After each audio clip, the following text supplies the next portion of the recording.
안녕하십니까. 안녕하세요. 반갑습니다.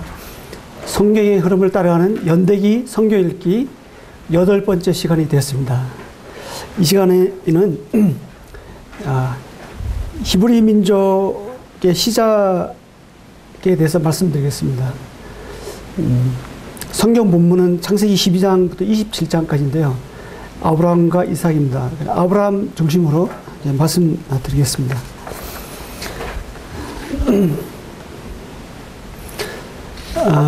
족장시대라고 하면 아직은 민족으로서는 형성되지 아니하였습니다.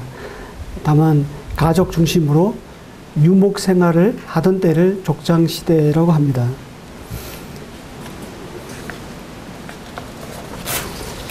예, 보시는 것은 이제 족장시대에 해당하는 지도인데요.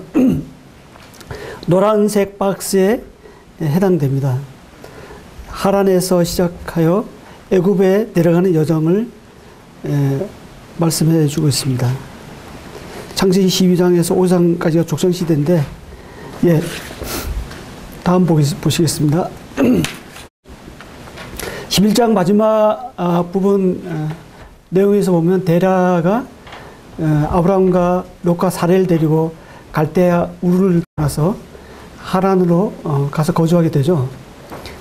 그래서 거기서 하란에서 데라가 죽습니다.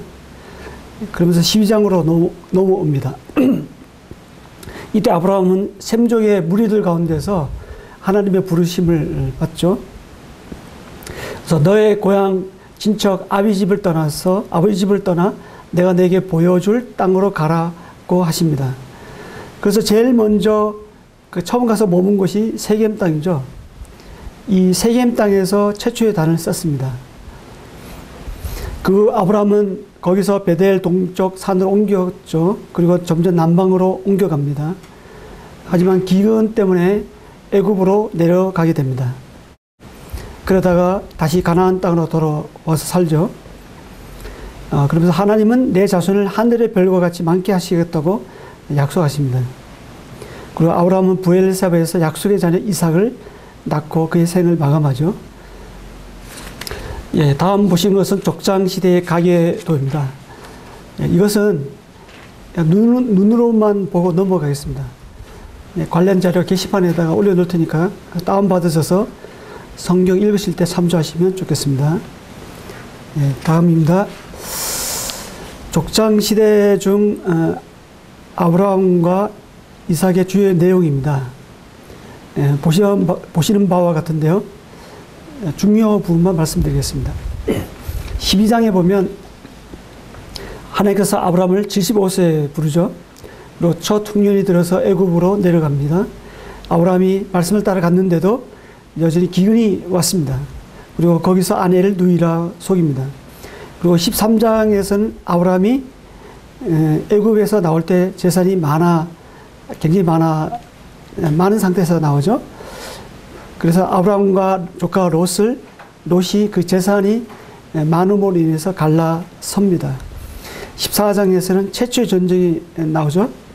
아브라함이 조카 롯이 포로가 되었다는 소식을 듣고 집에서 훈련된 318명 데리고 싸웁니다. 그리고 롯을 건져내죠. 이때 살렘 왕 멜기세덱을 만나는데요. 이 살렘이 다른 게 아니라 예루살렘의 줄임말입니다. 아브라함은 전리품으로 10분의 1을 멜기세덱에게 주죠. 그리고 15장에 와서는 아브라함이 여호와를 믿으니 여호와께서 이를 그의 의로 여기신다는 내용이 나옵니다. 로마서 4장에서는 그가 어떻게 믿었는지에 대해서 나오죠. 16장에 와서는 아브라함이 가나안 땅에 거주한 지 10년이 돼서, 그러니까 아브라함이 85세 때 사레의 몸종인 하갈을 통해서 하갈과 동침해가지고 이스마엘을 낳죠. 그래서 아브라함이 86세에 이스마엘을 낳습니다. 그러면 이제 아브라함의 후반기에 대해서 지도를 보시면서 같이 보시겠습니다. 17장에 와서 아브라함이 99세 때 아브라함에서 아브라함으로 개명이 되죠. 이때 언약의 표징으로 할례를 받습니다. 18장에서는 하나님이 마브레 곧 헤브론에서 아브라함에게 나타나시죠. 천사 2명이 함께 했는데 이때 아브라함이 정성스럽게 손님을 접대합니다. 소돔성이 멸망한다는 소식을 듣고 아브라함이 중보 기도를 하죠. 처음에는 의인 50명이 있으면 그래도 하나님께서 공의 하나님께서 멸망시키겠습니까? 이렇게 했을 때 하나님 그것을 받아들이죠. 그리고 아무리 생각해도 자신이 없어서 다시 요청을 하죠. 45명, 그러다가 40명, 30명, 20명, 결국에는 10명에까지 내려가죠. 그렇지만 소돔성에는 의인 10명이 없었습니다. 19장에서는 두 천사가 소돔에 이르자 롯이 손님 접대를 하죠. 소돔성이 멸망하기 전에 두 천사는 롯과 그의 아내와 두 딸을 잡아 성 밖으로 끌어냅니다. 하지만 사이들은 농담으로 여겼고요. 롯의 아내는 뒤를 돌아보므로 소금 기둥이 되죠. 후렴 부분에는 롯의 비극적인 결말을 맞게 됩니다. 롯의 두 딸을 통해서 모압과 암몬 자손이 시작됩니다. 그리고 20장에서는 아브라함이 헤브론에서 네게브 땅으로 이제 옮겨가는데 그랄에 거주하게 됩니다. 지금 지도에 보면 그랄이 보이죠? 그랄 왕 아비멜렉에 의해 아비멜렉에게 사라를 자기 누이라고 속이죠. 그리고 21장에서는 아브라함이 100세에 이삭을 낳습니다. 이때 몸종 하갈과 이스마엘은 이제 쫓겨나는데요. 하지만 하나님은 그들을 살피시고 한 민족을 이루게 하시죠. 그리고 22장에서는 하나님께서 아브라함을 시험하시러 모리아 산으로 번제를 드리게 합니다. 아브라함은 즉각 그리고 신속히 행동으로 옮기죠. 이때 하나님께서 내가 내 아들 독자라도 내게 아끼지 아니하였으니 내가 이제서야 내가 하나님을 경외하는 줄 아노라고 말씀하시죠. 그러면서 하나님은 번제할 어린 양을 이제 준비하십니다. 여호와 이레라는 말이 나오는데 여호와 이레는 하나님께서 준비하심이라는 뜻입니다. 그리고 난 후에 브엘세바로 돌아옵니다. 23장에서는 사라가 127세 나이로 죽죠. 아브라함은 헷솥 족속에게서 묘지를 사고 사라를 장사를 합니다. 그리고 아브라함이 산 마브레 앞 막벨라 굴, 이것은 오늘날 헤브론입니다. 24장에 와서는 아브라함이 아들 이삭의 결혼을 위해서 종을 이제 고향 하란으로 보내죠. 그래서 그곳에서 아내를 택하게 합니다. 이삭이 40세가 됐을 때 리브가를 만납니다. 25장에 와서는 아브라함이 175세 나이로 이제 죽죠. 이렇게 해서 아브라함의 생애가 이제 아브라함의 생애의 주요 내용을 말씀드렸습니다. 그러면 다음 이제 보시겠는데요. 하나님께서 아브라함을 이제 부르셨는데 하나님께서 아브라함을 부르신 이유가 무엇이겠습니까? 왜 아브라함을 불렀을까요? 그것은 우리가 이미 배워서 아는 내용입니다. 근데 성경에는 그 부르심의 목적에 대해서 이렇게 나오고 있습니다.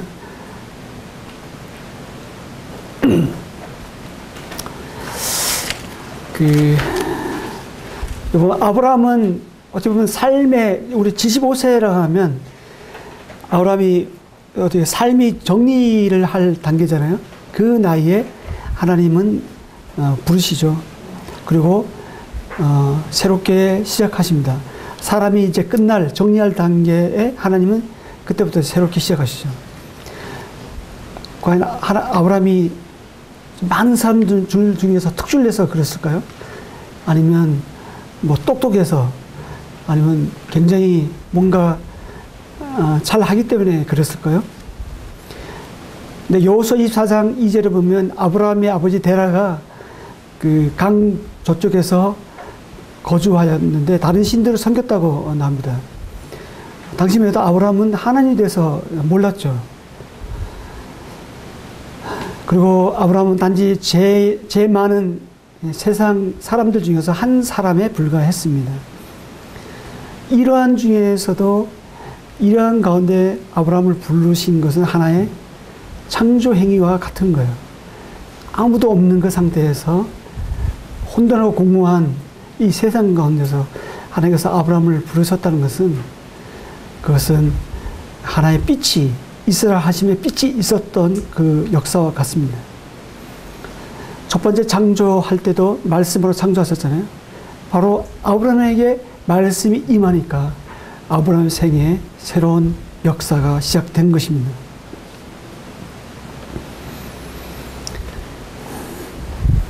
말씀으로 아브라함을 하나님의 특별한 백성으로 태어나게 하셨습니다.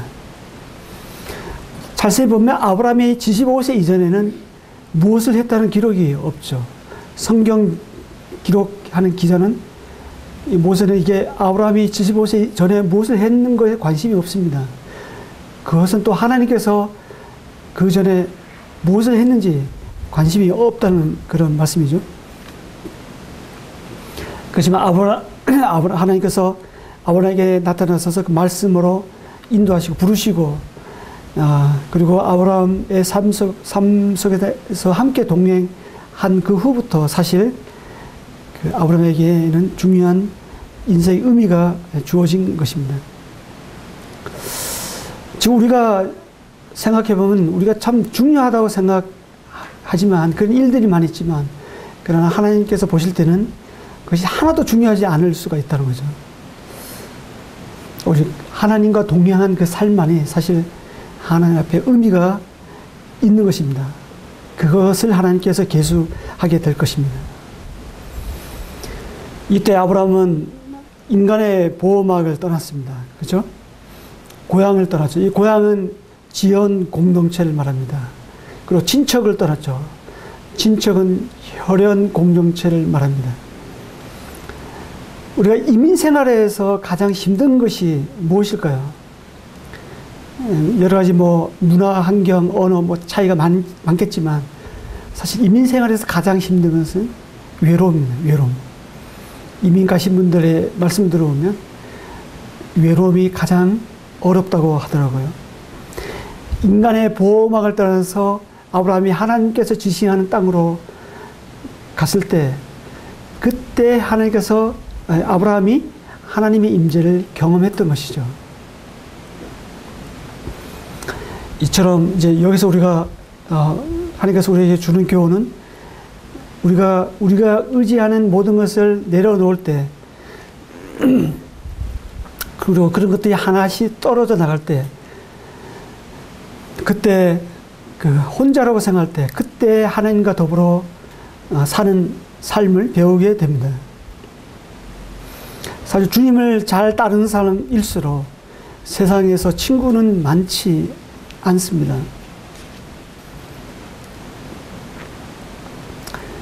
그 고도의 자리가 하나님과 가까이 하는 그 축복의 자리라는 것을 우리가 기억하셨으면 좋겠네요.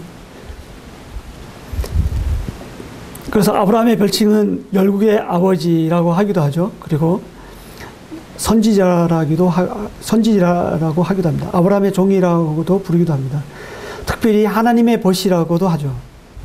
아브라함의 이름은 구약의 16권의 신약 16권에 언급되고 있습니다. 성경 전체에서는 300번 이상 언급되고 있습니다. 이만큼 이스라엘 민족에 있어서 아브라함은 정말 민족의 아버지와 같은 그런 것이죠. 하나님께서 아브라함을 택하신 이유가 무엇일까요?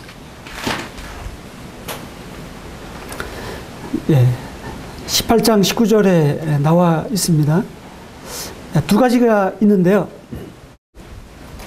잘 보시면, 사람 편에서는 여호와의 도를 지켜 의와 공도를 행하게 하려고라고 나옵니다. 26장 5절에 보면 아브라함이 내 말을 순종하고 내 명령과 내 계명과 내 율례와 내 법들을 지켰습니다고 나오는데, 아브라함은 이 말씀대로 지킨 것을 우리가 볼 수가 있습니다. 근데 이스라엘 백성들은 그 하나님께서 약속하신 약속의 땅에 들어가서 공의와 정의를 행하지 않았습니다. 왜냐하면 자기의 기득권을 포기하지 않았기 때문에 그렇습니다.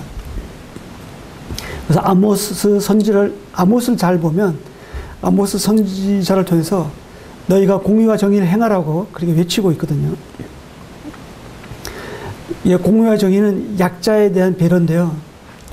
우리가 많이 가지고 있고 누리고 있으면 사실 약자는 눈에 보이지 않거든요.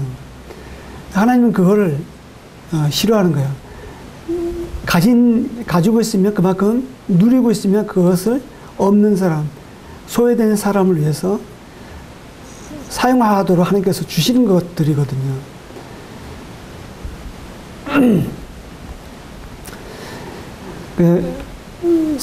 이스라엘 백성들은 잘 지키지 못했어요. 그래서 결국에는 아브라함의 후손인 예수 그리스도가 오셨죠.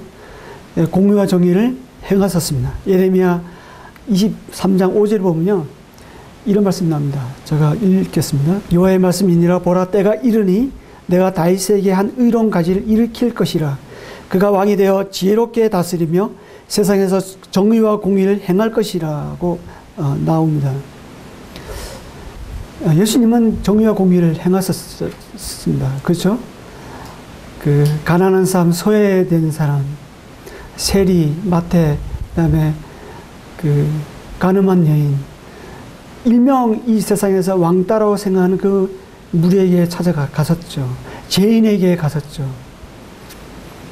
그 바리새인과 서인관들이 볼 때는 굉장히 꺼려하는 사람들이죠. 부정타는 사람들에게 예수님은 찾아가셨습니다. 그러면 우리는 어떻게 정의와 공의를 행할 수 있을까요? 하나님은 아브라함을 택하신 이유, 첫 번째 이유가 정의와 공의를 행하라고 하신 거예요. 빛과 소금의 역할을 하라고 하신 거죠. 우리는 어떻게 정의와 공의를 행할 수 있습니까? 우리 스스로는 사실 어렵습니다. 우리도 똑같은 연약한 육신을 가지고 있기 때문에 그렇죠. 그렇지만 가능한 것은 뭐냐면 우리 안에서 그리스도가 하게끔 우리가 내어드리면 되는 거예요. 성령이 우리를 통해서 하면 정의와 공의는 실현되는 것이죠. 하나님께서 아브라함을 택하신 두 번째 이유가 말씀에 또 나오죠. 그 뒤에 말씀 보면 하나님 편에서는 어떻게 말씀하시냐면 나 여호와가 아브라함에게 대하여 말한 일을 이루려 함이니라고 나옵니다. 하나님은 자신이 하신 약속을, 친히 하신 약속을 성실히 이루어 가시는 것을 역사 속에서 우리가 볼 수가 있죠. 그리고 이 아브라함을 통해서 사실 하나님 나라의 모습을 보여주고자 했던 것이죠. 그리고 하나님께서 아브라함을 택한 이유 중에 또 하나가 있는데 여기서는 제가 기록을 안 했지만 느헤미야 9장 7절하고 8절에 보면요, 이런 말씀이 있습니다. 그 마음이 주 앞에서 충성됨을 보시고 라는 말씀이 나옵니다. 아브라함이 그 우르에서 사실 세상 가운데 삶을 살았지만 그 마음에 뭔가 자기 일에 충성을 했던 것 같아요. 그래서 여기서 알 수 있는 것은 뭐냐면 하나님께서는 많이 아는 사람, 배운 사람, 자기 갖춘 사람을 선택하시는 것이 아니라 하나님 앞에 충성된 그 한 사람을 선택하신다는 것이죠.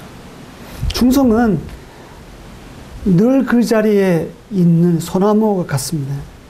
한 마음으로 하나님을 섬기는 것을 말하는 거거든요. 우리는 한 번, 두 번 잘할 수 있어요. 한 번, 두 번 성경을 우리가 읽을 수 있어요. 근데 매일같이 계속 꾸준히 읽는다는 것은 충성이 필요한 거예요. 하나님의 사랑하는 마음이 그 마음에 있을 때만 그게 가능한 것이죠.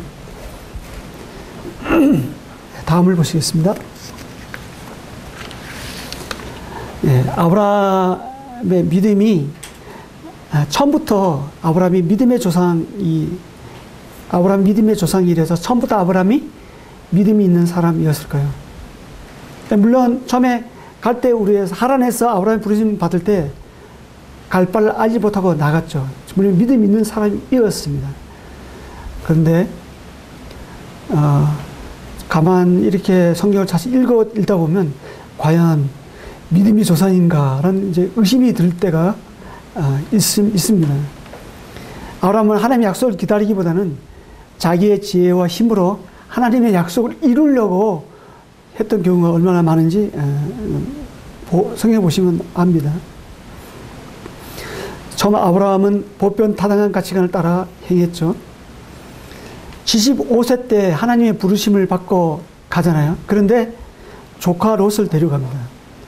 2% 부족한 순종이죠. 분명히 하나님은 친족을 떠나라 했잖아요. 근데 친족을 데리고 갔거든요. 그리고 12장에 보면 첫 흉년이 들자마자 애굽으로 내려가죠. 그때 하나님은 아브라함을 사실 시험하셨어요. 아브라함은 참고 기다려야 했어야 됐는데 하나님이 지시한 땅이 어딘지 모르고 그곳에 갔던 것이죠. 이쁜 일 있습니까? 거기서 자기 아내를 누이라고 속이잖아요. 한번 생각해 보세요. 아내를 뺏기면 어떻게 후손에 대한 약속이 이루어지겠어요. 어떻게 보면 말씀은 말씀대로, 말씀은 그렇고 나는 나대로 이렇게 삶을 살았던 거죠. 우리가 그렇지 않나요? 어떤 이렇게 얘기하면 그건 말씀은 그렇지만 실상은 그렇지 않다, 이런 얘기를 이제 은연중에 하기도 하고 우리가 각자가 그런 생각을 하는데요. 아브라함이 이제 처음에는 그렇게 살았습니다. 그리고 16장에 보면요, 하나님의 약속한 자녀가 없다고 생각하자마자 어떻게 해서 86세 때 자기 몸종 하갈을 통해서 이스마엘을 낳잖아요. 하갈이 자기 몸종을 통해서 이스마엘을 낳잖아요. 이때까지 하나님을 온전히 믿지 못했습니다. 어떻게 보면 하나님께서 주신 약속을 친히 자기가 어떻게 이루어 보려고 했던 것이죠. 그러니까 하나님은 13년이나 침묵하십니다.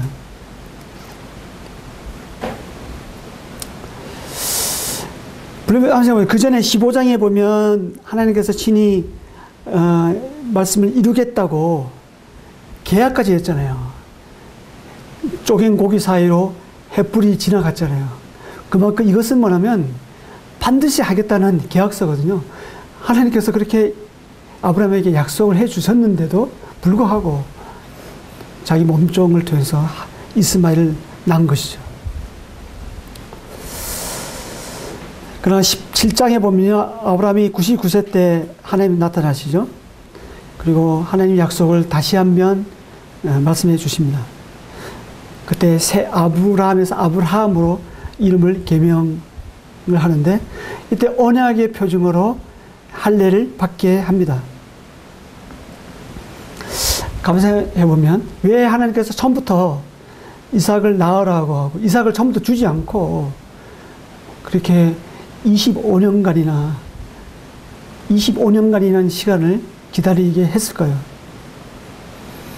이거 마찬가지 같아요. 하나님께서 우리를 구원하실 때 금방 데려갈 수도 있잖아요. 천국이 그렇게 좋은데 그 좋은 곳에 사랑하는 사람, 자기 자녀라면, 사랑하는 사람이라면 좋은 곳에 가서 함께 살고 싶은 하는 마음 누구나 같은 마음이거든요. 근데 우리를 왜 이 고생스러운 이 땅에서 그렇게 근심하며 땀 흘리고 힘든 생활을 하게 하실까요? 그것은 하나님은 사랑하기 때문에 그런 거죠. 하나님은 한 걸음씩 인도하시는 것 같아요. 스텝 바이 스텝으로 인도하십니다. 그래서 믿음을 단련시키고 훈련하여서 그리스도의 형상에까지 우리가 만들어가는 거죠. 그리고 네 번째로 보면 20장에 보면 아브라함의 약속을 20장에서는 또 자기 자기 아내를 또 살아라고 또 속이죠.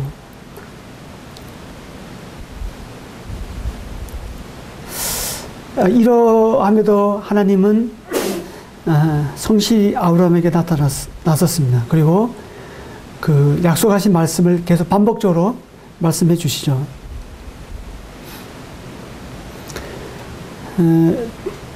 한번 가만 보면요, 그 아브라함이 17장 1절에 보면 하나님을 엘 사다이, 즉 뭐라면 전능한 하나님으로 이렇게 부르죠.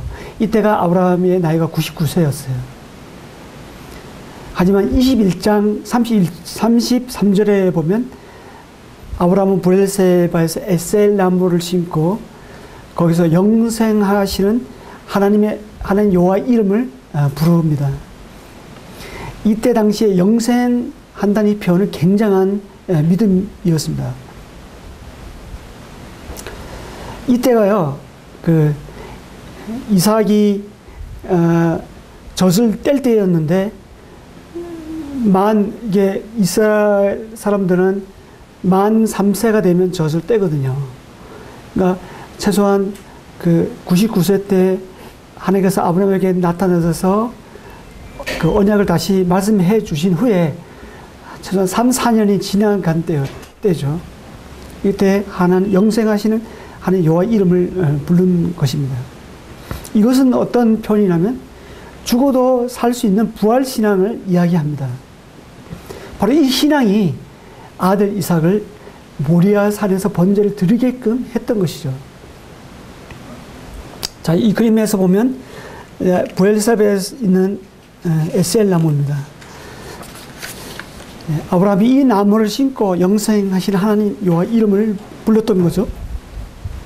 22장에서 하나님은 모리아 산에서 아브라함을 시험하십니다. 이때 아브라함이 아들 이삭을 번제로 드리려고 하죠. 그때 하나님이 이제서야 내가 나를 경외하는 줄 아노라고 말씀하십니다. 이전에는 이 아브라함이 하나님의 언약을 이루려고 만들려고 했지만 이제는 영생하신 하나님의 칠이 이루어 주실 것으로 이제 믿었던 것이죠. 여기서 우리가 알 수 있는 것은 뭐냐면요, 아브라함은 하나님과의 만남이 지속될수록, 그리고 아브라함이 하나님의 말씀을 들을수록 그의 믿음이 점진적으로 이제 순종해 나가는 그런 것을 볼 수가 있습니다. 결국에는 아브라함이 이삭을 바침으로 인해서 믿음의 조상 반열에 올라갑니다. 우리가 잘 생각하면요, 그 하나님의 약속이 더디 이루어진다고 생각하면 사실 나타나는 현상이 뭐냐면 보편 타당한 가치관을 우리가 결정하고 행동하거든요. 한번 생각해 보세요. 아브라함은 이스마엘을 통해서 하나님의 약속을 이루려고 했어요. 그렇지만 하나님은 이삭을 통해서 이루어 가시죠. 그리고 이삭은 장자인 에서를 통해서 하나님의 약속을 이루려고 했지만 하나님의 생각은 야곱에게 있었죠. 야곱은 장자 루벤을 통해서 하나님의 약속을 이루려고 했지만, 그리고 그 약속이 루벤이 잘못을 하는 바람에 아버지의 라헬이 죽자마자 라헬의 몸종을 하고 동침하는 바람에 죄를 짓죠. 그래서 그 장자의 명분이 빼앗깁니다. 그러다가 요셉을 통해서 넘어가는 것 같았지만 하나님의 마음은 유다에게 있었죠. 다윗은 어때요? 다윗은 암몬에게 마음이 있었지만 하나님의 마음은 솔로몬에게 있었습니다. 이처럼 하나님의 계획은 언제나 인간의 보편 타당한 가치관을 뒤집어 놓는 것 같아요. 인간의 보편적 가치관으로는 하나님의 약속이 이루어지지 않는다는 것을 증명해 주겠습니다. 이럴 때 하나님은 인간이 하고 싶은 대로 내버려 두십니다.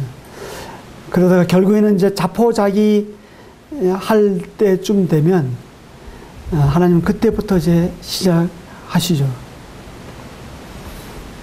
하나님의 그 계획은 피할 수가 없습니다. 하나님의 약속은 반드시 이루어집니다. 근데 문제는 그것이 언제 이루어지는가, 그것이 문제죠. 근데 그게 우리가 시간이 더디면 우리는 항상 우리의 일반적으로 알고 있는 그 지식으로 이제 행동하려고 하거든요. 하지만 그 믿음을 뭐냐면 그런 중에서도 하나님을 바라보고 하나님을 신뢰하고 기다리는 게 그게 믿음이라는 거죠. 우리는 언제나 과거를 돌이켜 볼 때, 아, 그렇구나.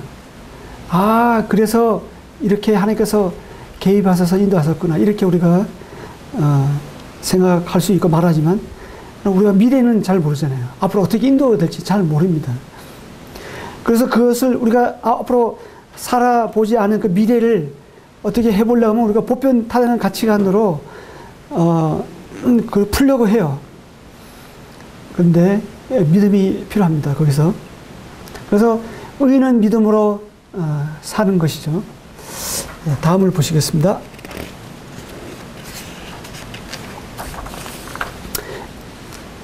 아브라함의 터닝 포인트인데요. 아브라함에게 있어서 터닝 포인트가 있다면 두 가지를 이제 말씀드릴 수가 있습니다. 하나는 이제 17장 1절에서 19절에 나와 있는데요. 뭐냐면 바로 할례입니다. 아브라함이 99세 때 하나님께서 나타나셔서 약속을 다시 하시잖아요. 이때 태어나지 않는 후손에 대해서 약속을 하십니다. 이때 당시에도 약속의 신은 아무도 없었어요.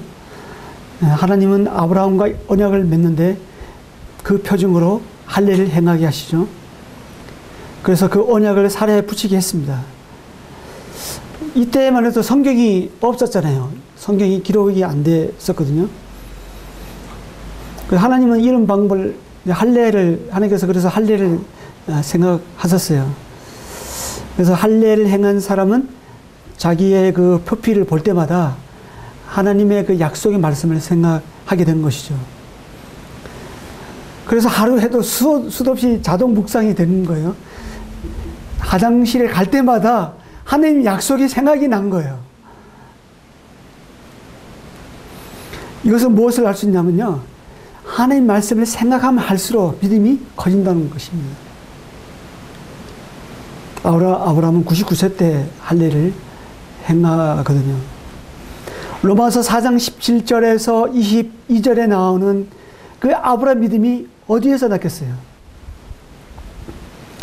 그가 믿은 바 하나님은 죽은 자를 살리시며 없는 것을 있는 것으로 부르시고 바랄 수 없는 중에 바라고 믿었다고 나오고 있습니다. 그리고 그가 100세나 되어 자기 몸이 죽은 것 같고 사라의 태가 죽은 것 같음을 알고도 믿음이 약해지지 아니하였다고 나오고 있습니다. 믿음이 없어 하나님의 약속을 의심하지 않고 믿음으로 견고해져서 하나님께 영광을 돌리며 약속하신 그것을 또한 능히 이루실 줄 확신하였다고 나오고 있습니다. 이 믿음이 어디에서 왔겠냐 말이에요. 하나님께서 할례를 행하기 전에는 아브라함은 자기가 그것을 이루려고 했거든요. 근데 할례를 행한 후에 그렇게 행했던 그런 기록이 없어요. 바로 그 믿음이 화장실에서부터 시작됐다는 거예요. 아브라함이 할례를 통해서 믿음이 더욱 성숙해졌습니다. 그전에는 아브라함 믿음이 왔다 갔다 했습니다. 근데 할례를 행한 후에는 아브라함 믿음이 확고해졌던 거예요. 좌우로나 우로나 치우치 않고 그때부터 하나님 믿고 따라갔습니다. 아브라함에 있어서 터닝포인트라면 두 번째가 22장 1절에서 13절에 나와 있는 모리아 산의 시험입니다. 이 말씀에서 보면요, 하나님이 지시한 산으로 가라 했을 때 어떻게 그 아브라함이 어떻게 생각했는지는 나타나지 않습니다. 다만 아브라함의 행동이 굉장히 민첩하고 신속하게 일어나죠. 동사를 보면 알아요. 동사가 그것을 말해주고 있습니다. 동사가 계속 반복되고 있다는 것은 주저함 없이 망설임 없이 신속하게 순종했던 것을 말해주고 있는 거거든요. 네, 단지 아브라함의 생각을 엿볼 수 있는 단서는 5절에 나와 있는데요. 종들에게 한 말과 10절, 8절에 보면 이삭과에 대해서 그것을 볼 수가 있습니다. 거기서 하나님을 믿는 믿음을 볼 수가 있습니다. 근데 하나님은 아브라함의 믿음을 보시는데 끝까지 보시고 계세요. 그래서 결국에는 아브라함이 이삭을 바치려고 모리아산에서 행동을 할 때, 그때 하나님은 스톱 해놓고 이제서야 내가 나를 경외하는 줄 안다고 이제 말씀하시잖아요. 여기서 우리가 무엇을 알 수가 있습니까? 우리의 생각은 하루에 수도 없이 바뀌죠. 그러나 그 생각이 최종적으로 결정되는 그것이 그 사람의 믿음이라는 거예요. 야고보서에서 강조하는 것이 무엇입니까? 믿음은 반드시 행동으로 나타난다는 것이잖아요. 행함이 없는 믿음은 죽은 것이라고 하잖아요. 이것은 뭐냐면 최종적으로 결정되는 그 행동, 그것이 그 사람의 믿음이라는 거예요. 신명기 8장 1절에서 4절을 보면요, 하나님께서 광야를 걷게 하신 것이 너를 시험하사 내 마음이 어떠한지 알려 하심이라고 나오고 있습니다. 그 명령 지키는지 아닌지 지키는지 알려 하심이라고 나오고 있습니다. 결국 우리가 하루에도 이제 많은 생각하고 살아가지만 그 우리의 믿음이 행동으로 나타나는데 마지막으로 나타나는 것이 그게 우리의 믿음이라는 거예요. 그렇다고 과정이 중요하지 않는 것은 아니죠. 과정의 결과로 나타나는 것이 행동이라는 것이죠. 예, 정리할 시간이 됐는데요. 아브라함과 롯에 대해서 잠깐 이제 비교해 보겠습니다. 예, 여기서 보면 아브라함은 말씀을 따라갔죠. 롯은 아브라함, 즉 사람을 따라갔습니다. 아브라함은 타인 중심적인 반면에 롯은 자기 중심적인 삶을 살았죠. 이 둘 중에 누가 결국 잘 됐습니까? 생각해 보십시오. 또한 아브라함은 하나님의 언약에 대한 비전과 삶이 분명했습니다. 그렇지만 롯은 그런 비전과 삶이 없었어요. 그러니까 이 세상과 세상의 가치관을 추구하면서 살아가게 된 것이죠. 하나님에 대한 비전과 삶이 없으면 이 세상 가치관대로 살 수밖에 없는 거죠. 그리고 아브라함은 하나님 중심, 예배 중심적인 삶을 살았습니다. 하지만 롯은 한 번도 하나님께 예배했다든가 뭐 제단을 드렸다든가 이런 표현이 없습니다. 그리고 하나님을 믿었다는 언급도 없어요. 아브라함은 하나님의 약속을 따라갔지만 롯은 눈에 보이는 대로 행했죠. 우리는 이 둘 중에 어느 사람이 되어야 하겠습니까? 롯은 하나의 육신적인 그리스도의 모습을 보여주고 있다고 하면 아브라함은 성령의 사람으로 우리가 생각할 수가 있는 것입니다. 예, 마지막으로 이제 이삭의 생애에 대해서 하고 마치겠습니다. 이삭의 생애는 뭐 그렇게 길지 않은데요. 21장에서는 아브라함이 100세 때 이삭을 낳죠. 22장에서는 하나님께서 아브라함을 시험하시러 모리아의 산으로 번제를 드리게 합니다. 이때 이삭이 번제 드릴 나무를 메고 가죠. 이때 이삭이 번제 드릴 나무를 메고 갔다고 하는 것은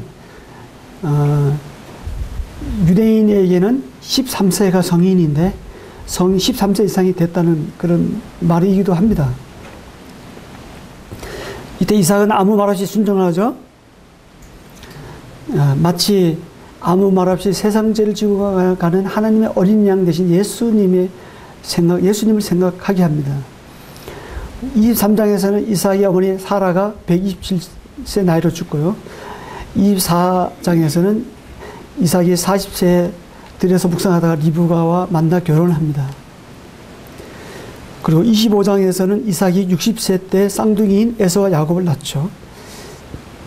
그리고 26장에서는 가나안 땅에 아브라함 때 이후에 두 번째 중년이 들죠. 이때 이삭은 하나님의 말씀대로 애굽에 내려가지 않고 그랄 땅에 거주합니다. 이삭은 아브라함 때 팠던 우물들을 다시 팠고 그 땅에서 농사하여 100배의 축복을 받죠. 그리고 나서 부엘세바로 옵니다. 예, 여기서 이 열도기에서 사진을 보시겠는데요. 이게 보이는 게 부엘세바에서 본 첫 번째 그림이 부엘세바에서 본 그랄 지역입니다. 그랄 지역은 성경에 나오는 그 위에 블레셋 지역이라고 나오고 있거든요. 오늘날에는 가자 지구입니다. 가자 지구. 그리고 그 오른쪽에 2번 그림에는 이삭이 브엘세바에서 제단을 쌓는 것을 생각할 수가 있고요. 3번, 4번 아까 말씀드렸습니다. 그리고 27장에서 와서 야곱이 이삭에게서 장자의 복을 받죠. 그리고 28장에서 이삭이 야곱을 밧단 아람으로 이제 보냅니다. 35장에서는 이삭이 180세 나이로 죽습니다. 이렇게 이삭의 생애가 이제 마무리되는데요. 이삭의 생애는 참 조용합니다. 약속 세 가지가 그대로 아브라함의 약속 세 가지가 그대로 이삭에게로 넘어가죠.